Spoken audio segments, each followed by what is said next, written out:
Madame, monsieur, bonsoir. Dans l'actualité, jeter son masque par terre sera bientôt passible d'une amende de 135 €. Idem pour les mégots de cigarettes. Si on veut des mers et des océans propres, ça commence par des trottoirs propres, rappelle la secrétaire d'État à la transition écologique.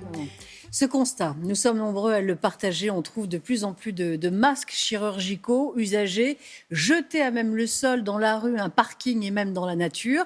Le savez-vous, ces masques composés de plastique mettent plus de 4 siècles à se désagréger. Pour stopper cette nouvelle pollution, l'amende va être multipliée par 2. Carole Guyon, Bernard Apparis, David Mazier. Les masques usagés, nouveau fléau pour l'environnement. Jetés n'importe où, des trottoirs aux caniveaux, des caniveaux aux océans. Ce matin, sur cette plage de Gironde, c'est dramatique, on le voit d'ailleurs. Brune Poirson, secrétaire d'État à la transition écologique, est venue montrer l'exemple et durcir le ton.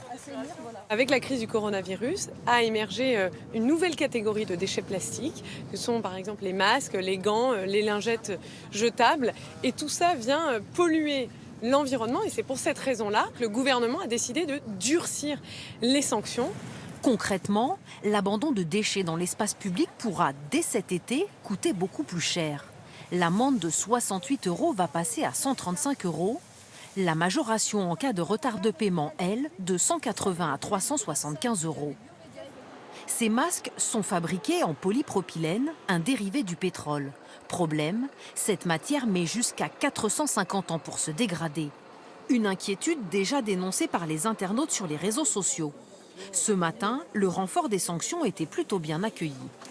J'ai un petit doute sur l'efficacité de la mesure. 135, c'est pas assez. Moi, je mettrais bien 500 €. Ça va peut-être les inciter à ramener leurs masques chez eux et à les jeter chez eux. Ce qui me paraîtrait encore mieux, c'est d'accompagner ça avec la possibilité de créer des filières de recyclage. Frapper les pollueurs au portefeuille, un premier signe fort pour cette organisation écologiste. Mais pour éviter cette pollution, il faudrait privilégier une autre logique. Pour éviter de polluer, il vaut mieux ne pas produire, passer vers du durable, du réutilisable, éviter le plastique et puis avoir des masques comme ça qu'on peut fabriquer soi-même.